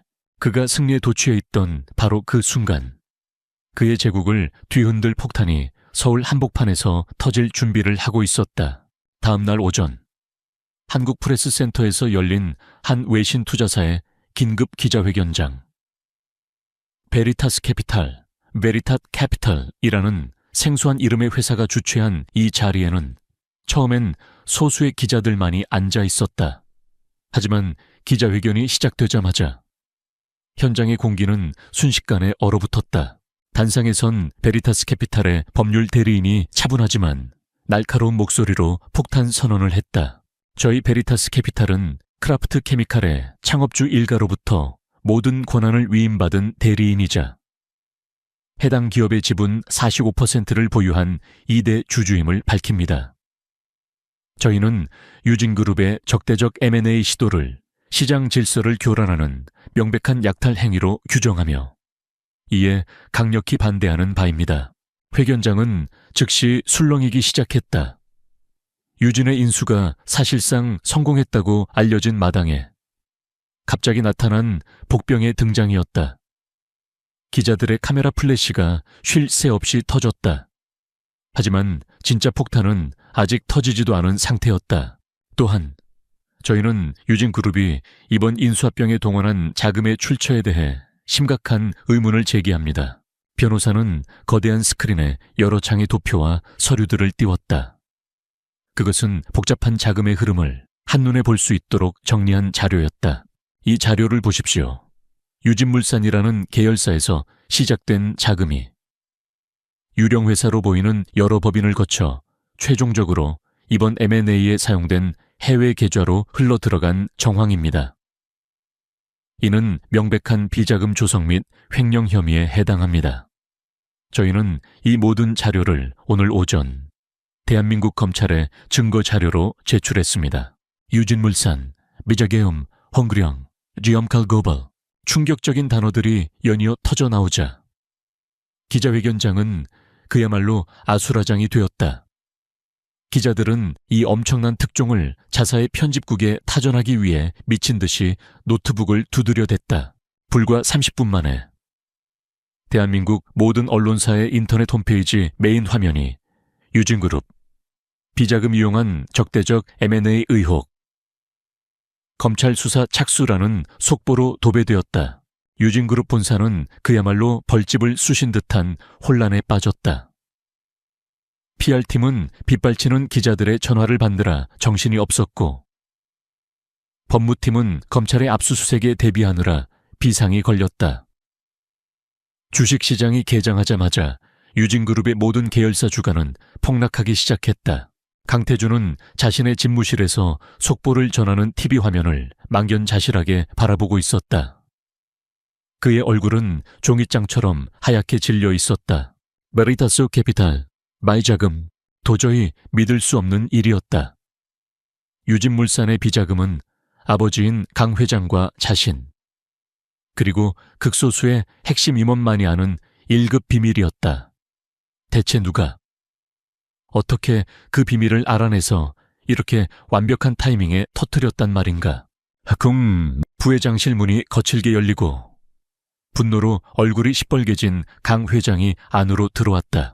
이 멍청한 놈, 강 회장의 육중한 손바닥이 그대로 태준의 뺨에 날아와 꽂혔다. 짝 하는 파열음과 함께 태준의 고개가 돌아갔다. 입술이 터져 피가 배어나왔다. 내 놈이 기어이 집에 칼을 꽂는구나. 고작 접착제 만드는 회사 하나 먹겠다고. 그룹 전체를 검찰의 칼날 위에 올려놔 강 회장의 목소리는 분노로 떨리고 있었다. 네가 벌인 짓이야. 네가 전부 책임져. 만약 그룹에 조금이라도 피해가 간다면 그땐 부회장 자리는 물론이고 내 아들 자리도 내놓을 각오해. 강 회장은 살벌한 경고를 남기고 방을 나갔다. 태준은 얼얼한 뺨을 감싸 쥔 채 그 자리에 주저앉았다. 굴욕감과 분노, 그리고 정체를 알 수 없는 공포가 온몸을 휘감았다. 그는 미친 사람처럼 머리를 쥐어뜯으며 지난 몇 주간의 일들을 되짚어보기 시작했다. 동남아의 작은 공장, 사소한 환경 문제, 갑자기 커져버린 국제적 이슈, 해결 불가능해진 공급망, 유일한 대안으로 떠오른 크라프트 케미칼, 그리고 비자금의 폭로. 이 모든 것이 너무나도 정교하게 맞물려 돌아가고 있었다. 우연이라고 보기에는 불가능한 수준의 완벽한 시나리오였다. 함정이다. 그의 등골을 타고 서늘한 소름이 돋아올랐다. 그는 사냥꾼이 아니었다. 처음부터 끝까지. 그는 거대한 덫단에서 놀아나고 있는 사냥감에 불과했다. 누군가가 이 모든 것을 설계하고 자신이 그 설계도대로 움직이도록 유도한 것이다. 대체 누구란 말인가? 자신에게 이런 원한을 품고 유진그룹 전체를 뒤흔들 만한 힘을 가진 자가 그때 김민준 비서가 창백한 얼굴로 조심스럽게 방으로 들어왔다. 부회장님, 검찰에서 공식적으로 수사 개시를 발표했습니다. 태주는 대답 없이 창밖만 바라보았다. 김 비서는 잠시 망설이다가 무언가 결심한 듯 입을 열었다. 그리고 한 가지 더 보고 드릴 말씀이 있습니다. 저희 정보보안팀에서 이번 사태의 정보 유출 경로와 공격 패턴을 분석했는데 특이한 점을 발견했다고 합니다. 뭔데? 태준이 힘없는 목소리로 물었다. 몇 년 전 금융계 떠돌던 도시전설 같은 이야기입니다. 노트북 하나만으로 기업의 회계를 분석하고 약점을 찾아내 마치 유령처럼 기업을 무너뜨리는 전설적인 해커이자 감사인이 있었다고 합니다. 그 누구도 실체를 본 적은 없지만 다들 그녀를 이렇게 불렀다고 합니다. 김 비서는 마른 침을 삼키며 마지막 단어를 내뱉었다. 아르테미스. 그 이름이 강태준의 텅 빈 머릿속을 날카롭게 파고들었다. 그리스 신화에 나오는 달과 사냥의 여신. 그는 피식, 헛웃음을 터뜨렸다. 이런 마당에 무슨 유령 이야기란 말인가. 쓸데없는 소리. 그는 그렇게 내뱉었지만 이름 모를 한기가 심장을 꿰뚫는 것을 막을 수는 없었다. 이 정교하고 잔인한 공격 방식, 상대의 심리를 완벽하게 꿰뚫고 가장 아픈 곳을 정확하게 찌르는 전략, 그것은 기계적인 해킹이 아니라 무서운 통찰력을 가진 지성의 소유자가 벌이는 예술의 경지에 가까운 공격이었다. 강태준은 처음으로 두려움이라는 감정을 느꼈다. 그는 지금껏 자신이 세상의 포식자라고 믿어 의심치 않았다. 하지만 이제 그는 깨달았다. 덤불 속에서 자신을 노려보는 보이지 않는 사냥꾼의 존재를, 그리고 그 사냥꾼이 자신을 죽이기 전까지는 결코 멈추지 않을 것이라는 사실을. 아르테미스, 그 유령 같은 이름이 강태준의 뇌리에서 떠나지 않았다. 검찰 수사가 본격적으로 시작되고 유진그룹의 주가는 연일 하한가를 기록했다. 태양전자 측에서는 약혼을 재고려해야 한다는 말이 흘러나왔고 아버지인 강 회장은 그를 없는 사람 취급하기 시작했다. 그가 평생 쌓아 올린 모든 것이 모래성처럼 무너져 내리고 있었다. 하지만 강태준은 더 이상 회사 경영이나 자신의 미래 따위에는 관심이 없었다. 그의 머릿속은 오직 단 하나의 생각으로 가득 차 있었다. 누구인가? 대체 어떤 놈이 나를 이렇게 만든 것인가? 그는 편집증적인 집착에 사로잡혔다. 자신의 집무실을 임시 상황실로 만들고 유진그룹이 동원할 수 있는 모든 정보력과 자금력을 총동원하여 베리타스 캐피탈과 아르테미스의 정체를 추적하기 시작했다. 국내 최고의 사설 정보 업체와 해커들이 고용되었다. 그러나 상대는 보통 내기가 아니었다. 베리타스 캐피탈은 조세피난처에 등록된 수십 개의 유령 회사 뒤에 숨어 실체를 파악하는 것이 불가능했다. 비자금 정보가 유출된 경로를 역추적하려 했지만 모든 기록은 여러 국가의 서버를 거치며 완벽하게 지워져 있었다. 마치 신기루를 쫓는 것처럼 모든 노력은 허사로 돌아갔다. 적은 자신의 흔적을 단 하나도 남기지 않았다. 젠장, 태주는 보고서를 집어던지며 포효했다. 그는 완전히 궁지에 몰려 있었다. 보이지 않는 적에게 서서히 목이 졸리는 기분이었다. 좌절감이 극에 달했던 어느 날 밤, 그는 홀로 술을 마시며 지난 날들을 복기했다. 자신이 원한을 살만한 인물들을 하나하나 떠올렸다. 경쟁 그룹의 총수들, 자신에게 밀려난 정적들. 하지만 그 누구도 이렇게까지 정교하고 잔인한 방식으로 자신을 공격할 것 같지는 않았다. 이것은 사업적인 경쟁을 넘어 깊은 원한과 증오가 담긴 공격이었다. 그때 그의 머릿속에 한 사람의 얼굴이 스쳐 지나갔다. 빗속에서 자신을 노려보던 차가운 눈동자. 반드시 후회하게 될 테니까 한서연. 그는 헛웃음을 터뜨렸다. 미쳤군. 강태준. 이제는 헛것까지 보이는 건가? 아무것도 가진 것 없는 여자. 그가 베푼 동정으로 잠시나마 신데렐라의 삶을 살았던 여자. 그런 그녀가 감히 자신에게 말도 안 되는 상상이었다. 그는 고개를 저으며 생각을 지우려 했다. 하지만 아르테미스라는 이름과 함께 꺼림칙한 의심의 씨앗이 그의 마음 한구석에서 싹트기 시작했다. 그는 다음 날 정보팀에 새로운 지시를 내렸다. 한서연, 내 전처의 과거를 샅샅이 뒤져봐. 출생부터 나를 만나기 전까지의 모든 기록을 사소한 것 하나도 놓치지 말고. 처음엔 별다른 소득이 없었다.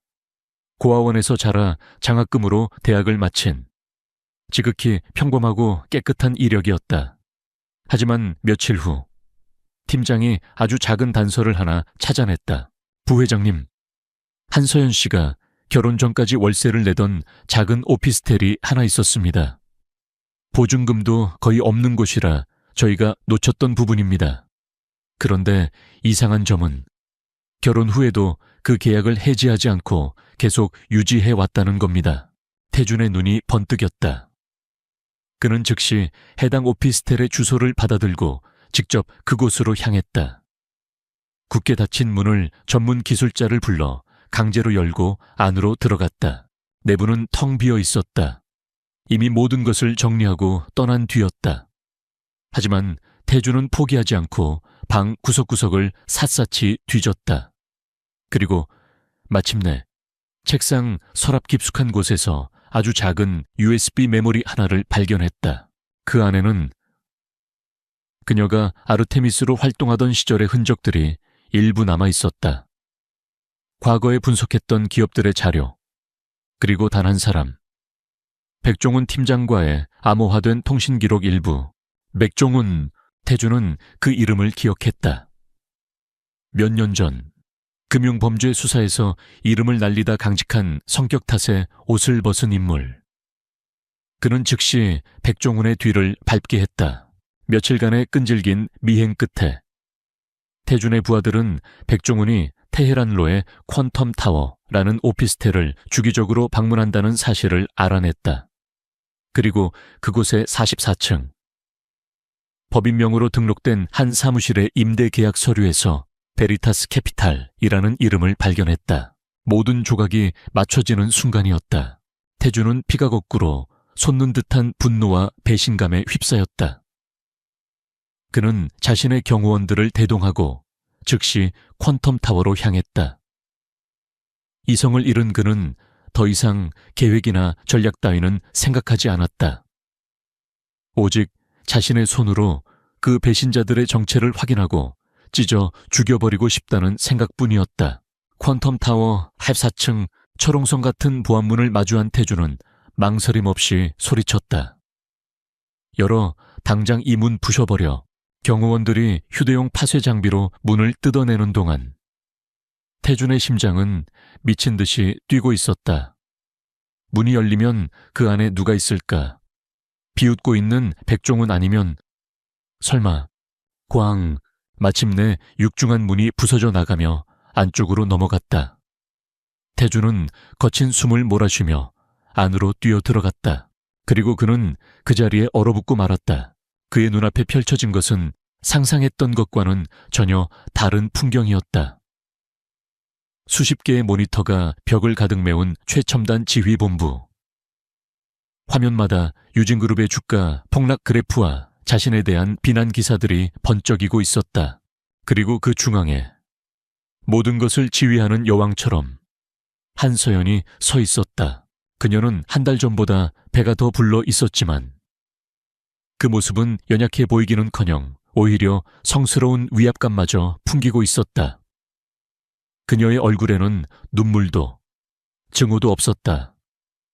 오직 모든 것을 꿰뚫어 보는 듯한 차갑고 고요한 시선만이 그를 향해 있었다. 그리고 태준을 더욱 경악하게 만든 것은 그녀의 곁에 그림자처럼 서 있는 한 남자의 존재였다. 최진혁, 여의도의 그림자, 강태준 자신은 물론 아버지인 강 회장조차 함부로 대하지 못하는 대한민국 권력의 실세. 그가 어째서 이곳에 한서연의 곁에 서 있단 말인가. 태준의 머릿속이 하얗게 비어버렸다. 아르테미스라는 유령, 베리타스 캐피탈이라는 복병, 그리고 그림자 최진혁, 이 모든 것을 하나로 잇는 연결고리가 바로 자신이 내쫓았던 아내 한서연이었다는 끔찍한 진실.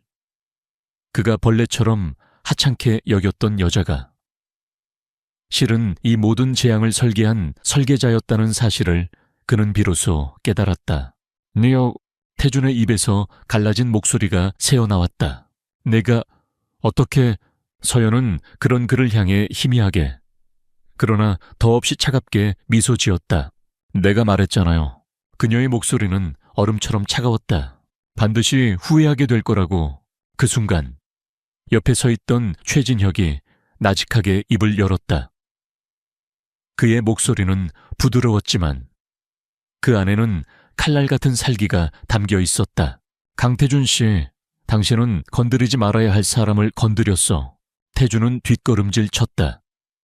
그의 얼굴에서 오만함과 분노는 사라지고 원초적인 공포가 그 자리를 차지했다. 그는 지금 기업의 위기를 마주한 것이 아니었다. 자신의 손으로 직접 만들어낸 괴물, 그리고 그 괴물의 뒤에 서 있는 진짜 괴물과 마주하고 있었다. 사냥꾼은 마침내 함정의 주인을 직접 대면하게 된 것이다. 강태준은 그 자리에 못 박힌 듯 서서 움직이지 못했다. 그의 눈에는 더 이상 분노나 오만함이 남아있지 않았다. 오직 모든 것을 잃은 자의 공허함과 현실을 부정하려는 듯한 처절한 공포만이 가득했다. 한서연, 자신이 벌레처럼 짓밟고 내쫓았던 아내, 그녀가 전설 속의 아르테미스이자 자신을 나락으로 떨어뜨린 모든 사건의 배후였다. 그리고 그녀의 곁에는 감히 대적할 생각조차 할 수 없는 절대 권력, 그림자 최진혁이 서 있었다. 최진혁이 손가락으로 가볍게 신호를 보내자 어디선가 검은 양복을 입은 남자들이 소리 없이 나타났다. 그들은 넋이 나간 태준과 겁에 질린 그의 경호원들을 마치 어린애 다루듯 제압하여 밖으로 끌어냈다. 태준은 저항 한번 하지 못했다. 아니, 할 의지조차 남아있지 않았다. 그의 영혼은 이미 산산조각 난 뒤였다. 육중한 문이 다시 닫히고 지휘본부 안에는 다시 침묵이 찾아왔다. 서연은 잠시 흔들리는 다리를 애써 바로 세웠다. 강태준과 직접 대면한 것은 그녀에게도 엄청난 감정적 소모를 가져왔다.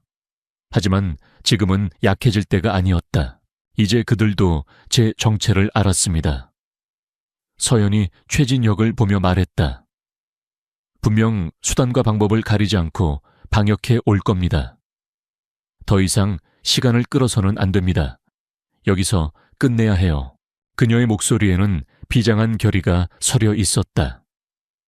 최진혁은 말없이 고개를 끄덕였다. 그의 눈빛도 이전과는 다른 마지막 결전을 앞둔 장수의 그것처럼 날카롭게 빛나고 있었다. 당신이 준비해둔 판도라를 열 시간인 것 같군. 서연은 컨트롤 데스크로 돌아가 앉았다. 그녀는 자신의 가장 깊숙한 보안 폴더에 접근했다. 암호를 여러 단계에 걸쳐 입력하자 판도라라는 이름의 파일이 화면에 나타났다. 이것이 그녀가 유진그룹에 날릴 마지막이자 가장 치명적인 공격이었다. 그것은 단순한 비자금이나 경영비리 수준의 문제가 아니었다. 유진그룹이라는 제국의 근간을 뒤흔들고 강씨 일가를 사회적으로 완전히 매장시켜 버릴 수 있는 끔찍한 원죄의 기록이었다. 파일이 열리자 15년 전에 낡은 신문기사 스크랩이 화면에 나타났다. 화성 물류센터 붕괴 사고, 하청업체 부실공사가 원인, 현장 소장 스스로 목숨 끊어 15년 전. 유진건설이 시공하던 대형 물류센터가 완공을 앞두고 붕괴하여 수십 명의 사상자를 냈던 끔찍한 참사. 당시 유진그룹은 모든 책임을 하청업체에 떠넘기고 꼬리 자르기에 성공했다. 하지만 서연은 알고 있었다. 진실은 그게 아니라는 것을. 그녀는 아르테미스 시절 우연히 이 사건을 접하고 진실의 편린들을 발견했었다. 그리고 강태준과 결혼한 후 그녀는 유진그룹의 내부 자료에 접근할 수 있는 권한을 이용해 아무도 모르게 이 사건을 파헤쳐왔다. 그녀가 찾아낸 진실은 끔찍했다. 사고의 진짜 원인은 원가 절감을 위해 저급 철근을 사용하라는 강 회장 당시 부사장의 직접적인 지시 때문이었다. 서연은 당시에 자재 발주소 원본과 내부 감사팀이 조작한 보고서, 그리고 강 회장이 직접 뇌물을 전달한 정치인과 검찰 관계자들의 명단까지 확보했다. 심지어 모든 죄를 뒤집어쓰고 자살로 위장되어 살해당한 하청업체 현장 소장의 아들을 최진혁의 팀이 찾아내어 그의 피 맺힌 증언 영상까지 녹화해둔 상태였다. 모든 준비는 끝났습니다. 서연이 최진혁에게 말했다. 이제 세상에 알리는 일만 남았습니다. 최진혁은 자신의 휴대전화를 들었다. 그의 얼굴은 차가운 얼음처럼 굳어 있었다. 오전 9시 정각, 모든 언론사에 동시에 자료를 배포한다. 방송 3사는 정규 방송을 중단하고 속보로 전환하도록 압력을 내어, 그리고 박 검사팀에겐 지금 당장 원본 증거 파일을 넘겨. 유진 측에서 손쓸 시간을 1초도 주지 마. 그는 몇 군데에 더 전화를 걸었다. 뇌물 명단에 포함된 정치인의 이름을 그의 정적에게 흘리고 유진그룹을 비호하던 언론사 사주의 약점을 다른 언론사에 던져주었다. 그는 거대한 권력의 지도를 펼쳐놓고 유진그룹으로 향하는 모든 퇴로와 지원군을 하나씩 차단하고 있었다.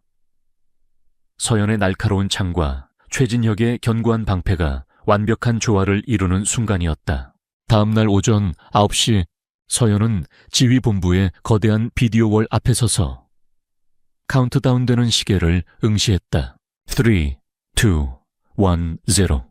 그녀가 실행 엑스큐트이어 버튼을 누르자 대한민국은 거대한 폭풍 속으로 휘말려 들어갔다.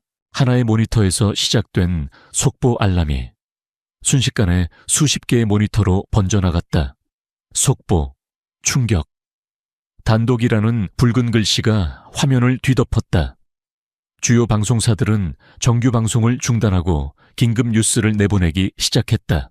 유진그룹 15년 전 화성 참사 진실은 강 회장 살인교사 및 뇌물 공여 혐의, 죽은 하청업체 소장, 자살 아닌 타살 의혹, 아들의 충격 증언 영상 공개, 검찰, 유진그룹 본사 정역 압수수색, 인터넷 포털 사이트는 서버가 마비될 지경이었고 유진그룹의 주가는 거래 시작과 동시에 추락하다 못해 거래가 정지되었다.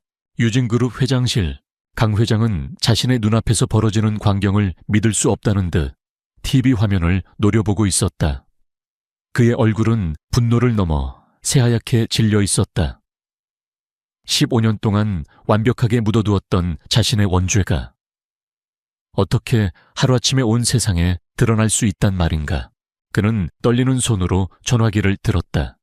자신의 뒤를 봐주던 검찰총장, 정계의 실세의원, 보수 언론의 사주. 그가 수십 년간 돈과 권력으로 엮어놓은 인맥들이었다. 하지만 아무도 전화를 받지 않았다. 신호는 가지만 받지 않거나 비서가 난처한 목소리로 회의 중이라는 변명만 늘어놓을 뿐이었다. 그는 깨달았다.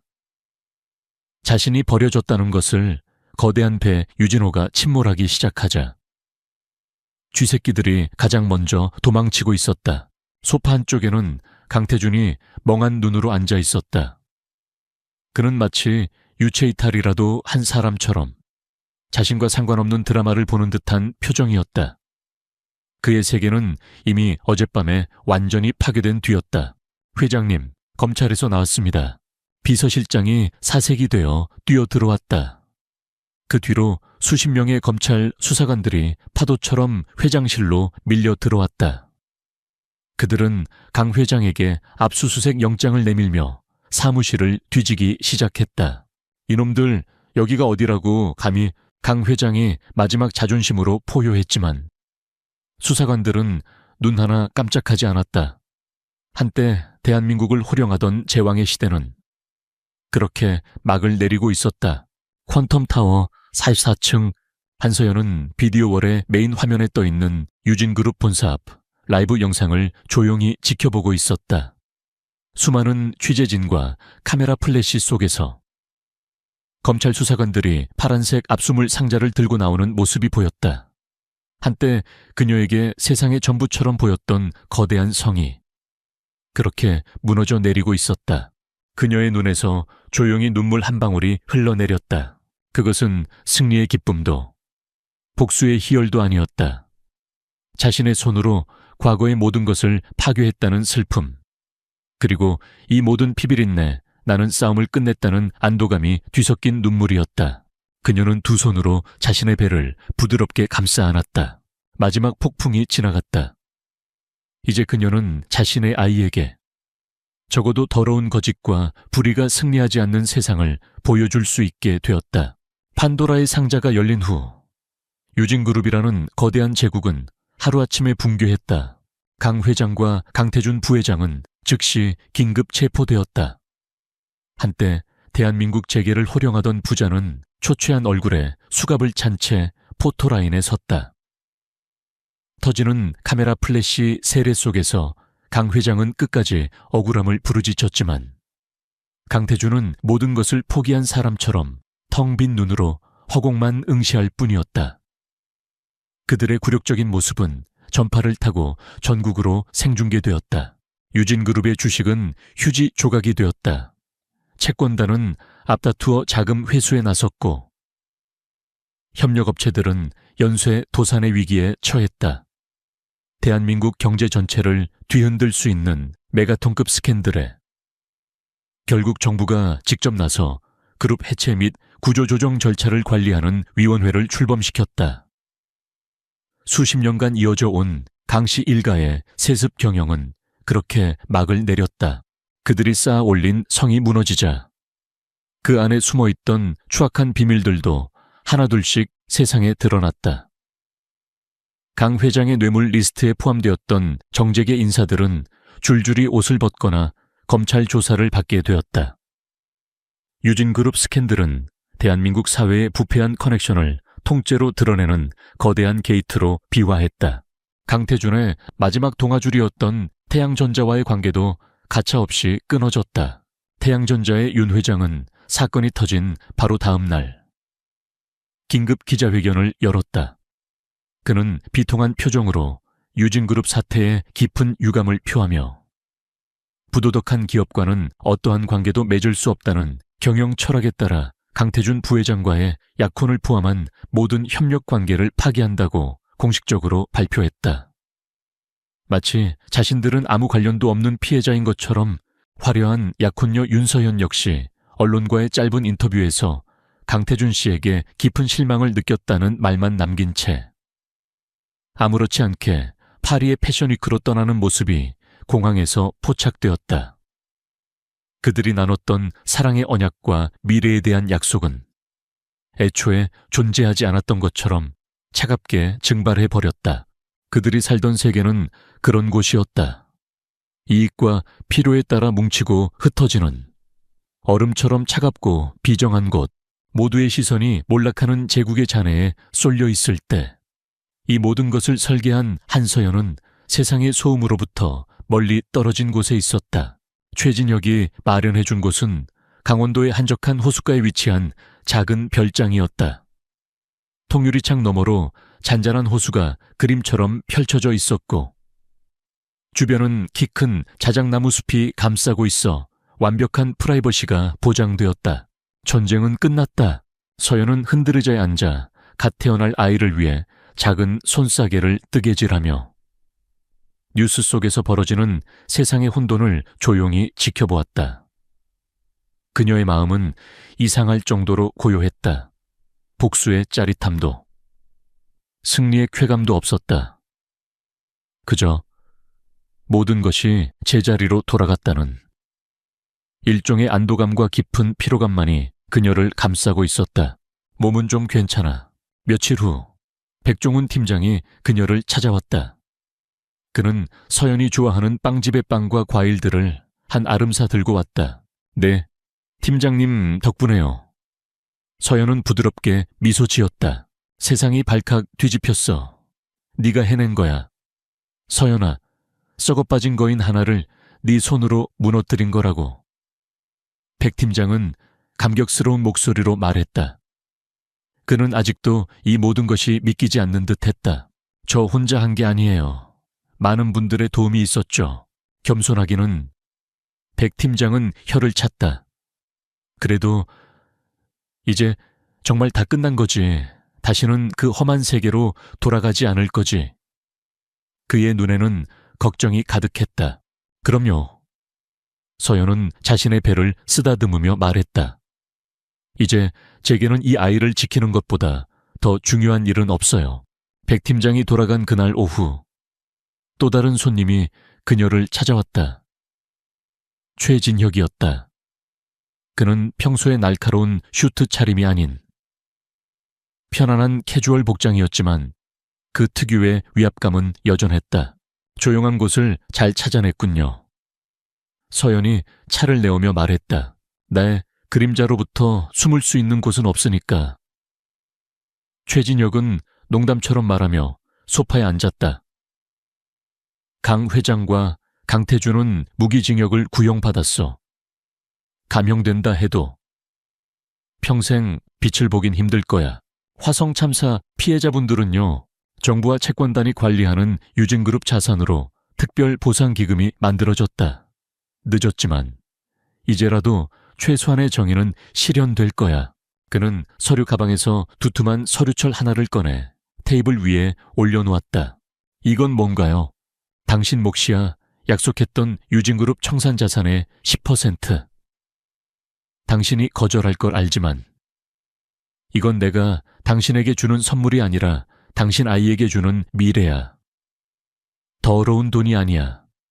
그들이 저지른 죄의 대가를 환산한 것뿐이지. 이걸로 재단을 만들든 투자를 하든 그건 당신이 알아서 해. 서연은 잠시 서류를 내려다보았다. 그녀는 여전히 돈에 대한 욕심은 없었다. 하지만 아이의 미래라는 말에 그녀는 더 이상 거절할 수 없었다. 감사합니다. 감사는 내가 해야지. 최진혁의 입가에 보기 드문 옅은 미소가 스쳤다.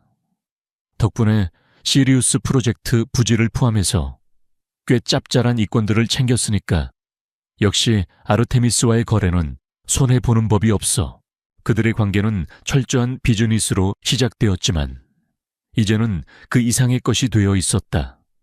서로의 능력을 인정하는 파트너이자 서로의 세계를 침범하지 않는 조용한 동맹. 최진혁은 자리에서 일어섰다. 앞으로 무슨 계획이지? 글쎄요. 서연은 창밖에 잔잔한 호수를 바라보았다. 일단은 좋은 엄마가 되는 법부터 배워야겠죠. 필요한 게 있으면 언제든 연락해. 내 그림자는 항상 당신과 아이의 주변에 있을 테니까. 그 말을 남기고 그는 왔을 때처럼 조용히 사라졌다. 별장 안에는 다시 서연 혼자 남았다. 그녀는 창가로 다가가 섰다. 노을이 호수 위로 붉게 번지고 있었다. 그때 뱃속의 아이가 부드럽게 발길질을 했다. 그녀는 자신의 배를 감싸 안으며 나직하게 속삭였다. 이제 다 끝났어. 아가, 엄마랑 새로운 시작을 하자. 복수의 시대는 저물었다. 한때 제국이라 불렸던 거대한 성은 무너져 내렸고 그 잔해 위에서 새로운 삶의 희망이 조용히 싹트고 있었다. 그 마지막 폭풍이 지나가고 1년이라는 시간이 흘렀다. 강원도의 잔잔한 호숫가는 사계절을 지나며 제국의 붕괴와 한 생명의 탄생을 묵묵히 지켜보았다. 한서연은 이제 혼자가 아니었다. 그녀의 곁에는 세상 그 무엇과도 바꿀 수 없는 작은 우주. 아들 한지우가 잠들어 있었다. 스웨. 서연은 아기 침대에 누워 새근새근 잠든 지우의 작은 가슴을 부드럽게 토닥였다. 아이는 그녀와 강태준을 반씩 닮아 있었다. 하지만 아이의 얼굴에는 그 남자의 오만함이나 냉혹함 대신 평온하고 순수한 빛만이 가득했다. 이 아이는 자신처럼 외롭게 혹은 그 남자처럼 비뚤어지게 자라게 두지 않으리라. 그녀는 매일 밤 아이의 얼굴을 보며 다짐했다. 복수가 끝난 후 그녀에게는 평범한 엄마로서의 삶과 함께 새로운 사명이 주어졌다. 최진혁이 넘겨준 막대한 자금. 그녀는 그 돈을 개인적인 부를 위해 사용하지 않았다. 서울의 중심부. 한때 유진그룹의 마천루가 내려다 보이던 곳에 아르테미스 재단 The Artemis Foundation이라는 이름의 빌딩이 세워졌다. 재단의 목적은 단 하나였다. 거대 기업의 횡포에 맞서 싸우는 개인과 중소기업에게 무료 법률 지원 및 자금을 제공하는 것. 과거에 아르테미스가 기업을 무너뜨리는 창이었다면 지금의 아르테미스는 약자를 보호하는 방패가 된 것이다. 재단의 이사장 자리는 한서연이, 그리고 실무를 총괄하는 재단 본부장 자리는 백종훈 팀장이 맡았다. 그들은 다시 한번 최고의 파트너가 되어 과거와는 다른 방식으로 세상의 불의와 싸우고 있었다. 그러던 어느 날, 서연은 오랫동안 미뤄왔던 마지막 숙제를 하기로 결심했다. 그녀는 백 팀장에게 지우를 잠시 맡기고 홀로 차를 몰아 서울 외곽의 한 교도소로 향했다. 삭막한 면회실, 차가운 아크릴판을 사이에 두고 한서연과 강태준이 마주 앉았다. 1년 만에 다시 만난 강태준은 완전히 다른 사람이 되어 있었다. 한때 세상을 호령하던 오만한 부회장의 모습은 온데간데 없고 모든 것을 잃은 죄수의 공허한 눈빛만이 남아있었다. 그의 머리는 희끗희끗한 서리가 내려앉아 있었고 얼굴에는 깊은 주름이 패여 있었다. 잘 지냈어. 먼저 침묵을 깬 것은 태준이었다. 그의 목소리는 힘없이 갈라져 나왔다. 서연은 대답 대신 지갑에서 작은 사진 한 장을 꺼내 아크릴판 너머로 보여주었다. 100일 때 찍은 환하게 웃고 있는 지후의 사진이었다. 당신 아들이에요. 이름은 한지후. 태준의 텅 빈 눈동자가 처음으로 흔들렸다. 그는 사진 속의 아이에게서 자신의 어린 시절 모습을 본 듯 떨리는 손을 뻗어 아크릴판을 더듬었다. 하지만 그의 손가락은 차가운 벽에 막혀 아이에게 닿을 수 없었다. 아들, 내 아들. 그의 눈에서 마침내 뜨거운 눈물이 흘러내렸다. 평생 단 한 번도 흘리지 않았을 것 같던 후회의 눈물이었다. 지후는 좋은 아이로 키울 거예요. 서연이 차분하게 말했다. 돈이나 권력보다 사람이 더 소중하다는 걸 아는 아이로, 자신보다 약한 사람을 도울 줄 아는 따뜻한 아이로 키울 겁니다. 당신이나 당신의 아버지와는 전혀 다른 사람으로요. 그녀의 목소리에는 더 이상 증오나 원망이 담겨 있지 않았다. 오직 깊은 연민만이 남아있었다. 이제 당신을 미워하지 않아요. 강태준 씨, 당신은 모든 걸 가졌었지만 결국 아무것도 갖지 못한 사람이니까 그저 불쌍할 뿐이에요. 그것이 그녀가 그에게 하는 마지막 말이었다. 그녀는 자리에서 일어나 뒤를 돌아섰다. 더 이상 과거에 얽매이지 않기 위한 완전한 작별이었다. 서연아, 태준이 다급하게 그녀를 불렀다. 그는 아크릴판에 이마를 기댄 채 절규하듯 외쳤다. 미안하다. 정말 미안하다. 서연은 잠시